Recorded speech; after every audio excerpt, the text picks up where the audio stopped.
Hello friends नमस्कार। तो friends देखंतु ओडिशा नाल्को तरफ एक बहुत बड़ निजुक्ति रोचे।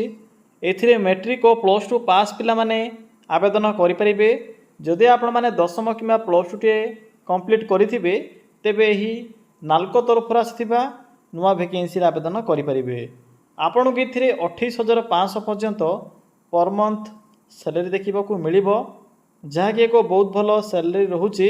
ओडिशा भितर जेहेतु पोस्टिंग रहिबो आपण माने एथिरे किपरि आवेदन करिवे आवेदन करिवार फुल डिटेल्स मु आपनको ए वीडियो माध्यम रे जणाइबी। तो आपण माने वीडियो को शेष पर्यंत देखि नेबे।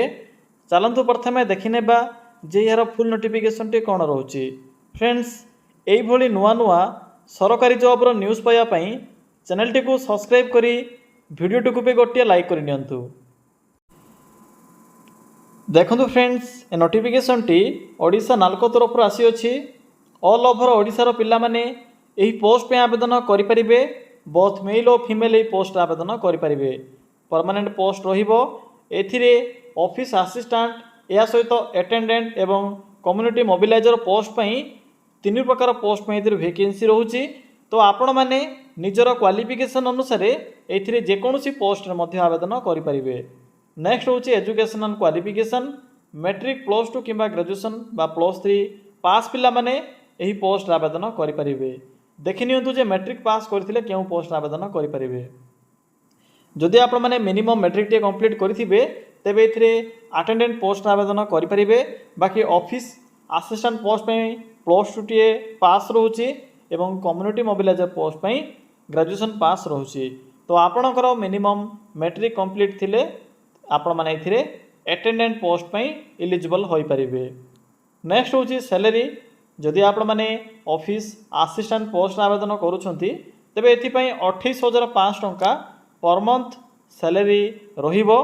बाकी अटेंडेंट पोस्ट पे रहउची 19,000 टंका पर मंथ सैलरी एवं कम्युनिटी मोबिलाइजर पई 28,500 टंका पर मंथ सैलरी रहिबो। एप्लीकेशन फी देखंतु एथिरे कौनसी प्रकार फी नहीं। No application fee for all रहिबो। General OBC SC ST UR सबु कास्ट रो बा सबु कैटेगरी रो पिला मानक पई एथिरे free of cost apply process रहउची। तो समस्त एथिरे मागणा रे ही आवेदन करि परिबे। आपन के एथिरे टंकाटिए मध्य एप्लीकेशन फी पेमेंट करिबार आवश्यक नाही। नेक्स्ट होची एज लिमिट। एथिरे आवेदन करिबा पई मिनिमम एज लिमिट रहउची 18 वर्ष मैक्सिमम रहउची 45 वर्ष। तो 18 रु 45 वर्षर पिला माने एही पोस्ट पे आवेदन करि परिबे। बाकी ओबीसी एससी एसटी और पीडब्ल्यूडी कैटेगरी पिला माने भी एथिरे एज रिलैक्सेशन पाई परिबे। एक्स्ट्रा एज लिमिट पाई परिबे। नेक्स्ट आसिला सिलेक्शन प्रोसेस। एथि पई तो नो एग्जाम रहउची कोनोसी प्रकार एग्जाम नाही केवल इंटरव्यू माध्यम रे एथिरे सिलेक्शन करा जिवो। या सहित डॉक्यूमेंट वेरिफिकेशन बा डीवी रहउची। तो यही किसी प्रोसेस द्वारा आपण माने एथिरे सिलेक्शन पाई परिबे। पिला माने नेक्स्ट आसिला इंपोर्टेंट डॉक्यूमेंट। देखंतु एथिरे जहाँ भी सब डॉक्यूमेंट गुडी को मेंशन अछि एही सब डॉक्यूमेंट सहित आपण माने एक एप्लीकेशन फॉर्म एवं एही डॉक्यूमेंट रो जेरॉक्स फॉर्मेट गुडी को अटैच करिवे। केउठु पाइबे आपण माने से एप्लीकेशन फॉर्म मु आपनको ए वीडियो माध्यम रे जणाइबी। देखंतु डॉक्यूमेंट रे आपणकर qualification certificate photo caste certificate Aadhaar card experience certificate जदि आपणकर एक्सपीरियंस थिबो ए सब डॉक्यूमेंट आवश्यक पड़िबो। नेक्स्ट आसिला अप्लाई मोड बा एप्लीकेशन मोड। एथिरे आपनको ऑफलाइन प्रोसेस देखिबा को मिलिबो। तो चलंतु एबे देखि नेबा जे आपण माने किपर एथिरे आवेदन करिवे। एथिरे आवेदन करिवार फुल प्रोसेस म आपण केबे कहिबी। पिला माने किपरि आपण माने एथिरे आवेदन करिवे। देखंतु आवेदन करिवा पई सिंपली गूगल को आसी सर्च करि नियंतु। कोन सर्च करिवे सिंपली टाइप करिवे ओडिशा देन स्पेस लिखिए जीओबीटी जॉब देन लिखिए .in। देखिपारे जेठे कौन मु टाइप कली सिंपली आपण मैंने ये टाइप करेंगे। यहाँ सर्च ऑप्शन पर क्लिक करेंगे। क्लिक कलापर आपण के ओडिशा जीओबीटी जॉब एक साइट देखा मिल। मो वीडियो डिस्क्रिप्शन बॉक्स रे भी साइट रो लिंक टी पिन करी। जदि आपण को यही साइट पाइबारे किसी भी असुविधा हुए तेबे आप माने सेठा को जाई विजिट करी मध्य आवेदन करि परिबे। तो देखंतु जेतेबेले साइट को आसीबे एई भली किछि शो हेबा आपनको एठे एक ऑप्शन अछि मैट्रिक पास जॉब। तो सिंपली आप माने मैट्रिक पास जॉब रो एही ऑप्शन लिंक ऊपर क्लिक करंतु। क्लिक कला पर देखंतु आपनको प्रथमे ही नाल्को रिक्रुटमेंट 2026 नोटिफिकेशन टी शो हो सिंपली एठरे क्लिक करेंगे। क्लिक कलापर पोस्टर फुल डिटेल्स शो हो 20 जुलाई पर्यंत डेट रोचे 20 जुलाई 2026 हूँ आवेदन कर लास्ट डेट। बाकी आवेदन करने सिंपली आपण मैंने यही साइट्र शेष को आसतु पीडीएफ लिंक अच्छी एठरे क्लिक करूँ।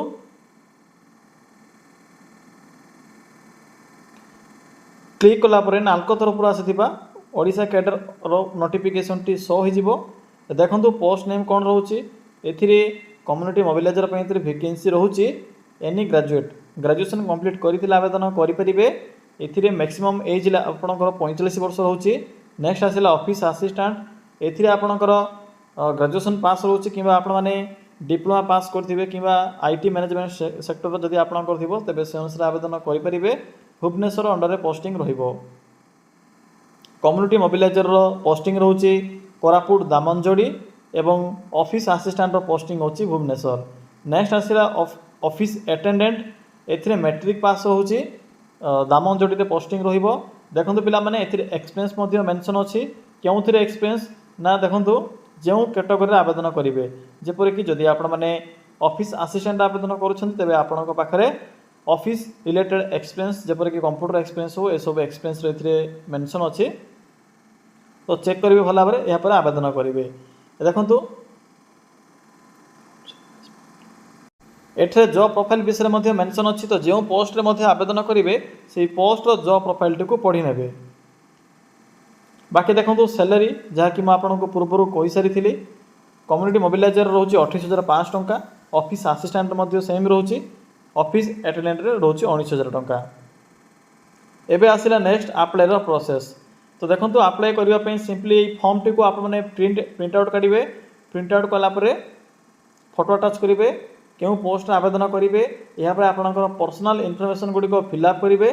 फिलअप कलापर देखूँ नेक्स्ट स्टेप कौन रोचे पिला माने एठरे मेंशन अछि हाउ टू अप्लाई आपण माने देखंतु किपरि आवेदन करेंगे। एठरे को एड्रेस मेंशन कर जायछि सिंपली एही एड्रेस रे 20 जुलाई रे आपण माने जाई इंटरव्यू अटेंड करेंगे। डॉक्यूमेंट रो लिस्ट मध्ये एथरे मेंशन करा जायछि मु आपनको पूर्व मध्ये कहि सारिछि तो यह थिला यार फुल इनफॉरमेशन। बाकी आपण माने पीडीएफ को भी निज मोबाइल रे सेव करी यार समस्त इनफॉरमेशन गुली को कलेक्ट करि परिबे।